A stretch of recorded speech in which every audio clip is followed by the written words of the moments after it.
त्यांनी सांगितलं की महत्त्वाचा विषय आणि सगळ्यात महत्त्वाचा प्रश्न एवढाच आहे की FIR पोलिसांनी का नाही घेतला। त्यांचा अभ्यास चांगला असल्यामुळे त्यांनी मला 2 दाखले दिले सुप्रीम कोर्टाचे।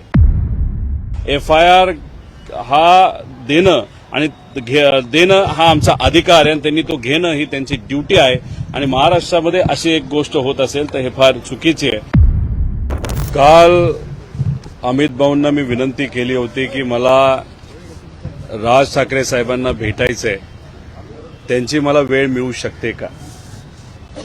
लगेचच राज ठाकरे साहेबांनी वेळ दिली, कारण त्यांनी मला विचारलं होतं की काय विषय। मी म्हणलं अजितदादांच्या बाबतीतलं जी काही ऍक्सिडेंट झालेला आहे, घातपात जो कुठला झालाय त्याच्याबद्दलची माहिती आपल्याला मला द्यायची आहे। दादांचा विषय असल्यामुळे लगेचच्या लगेच मला तिथं वेळ मिळाला। आज इथं आल्यानंतर बराच वेळ त्यांनी सगळ्या घटना समजून घेतल्या।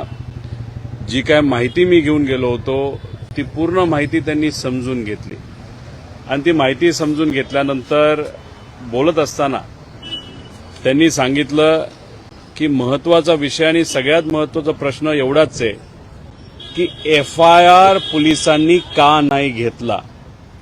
त्यांचा अभ्यास चांगला असल्यामुळे त्यांनी मला 2 दाखले दिले सुप्रीम कोर्टाचे, ज्याच्यामध्ये ऍक्सिडेंटल डेथ रिपोर्ट झाला असला तरी FIR घेता येतो, तो नागरिकांचा हक्क आहे। आणि एक दुसरा दाखला ज्याच्यामध्ये काही झालं तरी FIR घ्यावाच लागतो पोलिसांचा, हा दुसरा दाखला त्यांनी तिथं दिला होता। त्यामुळे त्यांनी एकच प्रश्न केला की या महाराष्ट्रामध्ये एका व्यक्तीचा, एका मोठ्या नेत्याचा, महाराष्ट्राच्या देशाचा नागरिकाचा जर FIRच होत नसेल तर ही अतिशय दुर्दैवी गोष्ट आहे। त्या बाबतीत ते काय भूमिका घेतील, कसं घेतील हे आपल्याला येत्या काळामध्ये त्या ठिकाणी कळेलच। पण त्यांनी सांगितलं की दादांना मी ओळखत होतो, जवळून आम्ही काम केलेलं आहे, जेव्हा केव्हा भेटायचो आम्ही तेव्हा बोलायचो। दादा असले काय नाही तर कुणी असलं काय, पण मराठी माणसाला जर न्याय मिळत नसेल तर त्यासाठी जे काय करावं लागेल ते मी आमच्या लेवलला त्या ठिकाणी करू। एक तर FIR या महाराष्ट्रामध्ये घेतलाच जात नाही, हे खरं तर दुर्दैवी गोष्ट आहे।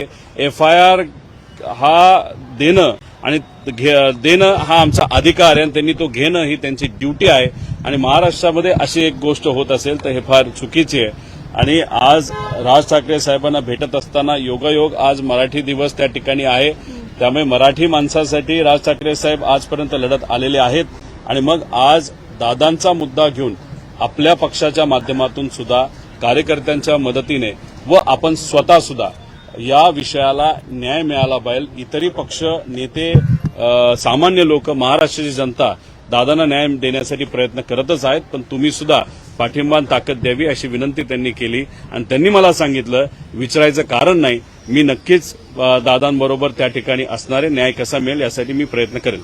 तर बघा, इथं व्यक्तिगत लेवलला, भावनिक लेवलला मी राज ठाकरे साहेबांना त्या ठिकाणी भेटलेलो आहे। माझ्या मनामध्ये जे जे काय होतं ते मी तिथं बोलून दाखवलं, माझ्याकडे जे जे कागद होते ते मी त्यांना तिथं दिलेले आहेत आणि मी दुसरी कुठलीही तिथं अपेक्षा केली नाही। माझं फक्त एकच आहे की मराठी माणसाच्या पाठीमागे ते नेहमी भक्कमपणे त्या ठिकाणी राहिलेले आहेत। एवढ्या मोठ्या नेत्याकडनं, आणि ते सरळ बोलणारे नेते आहेत, त्यामुळे त्यांच्याकडनं माझी नक्कीच अपेक्षा आहे, मनोमन अपेक्षा आहे। मी बोलून दाखवली नाही आणि ते योग्यच निर्णय आणि योग्यच पद्धतीने या विषयाला पाठिंबा देतील असा मला त्या ठिकाणी विश्वास आहे।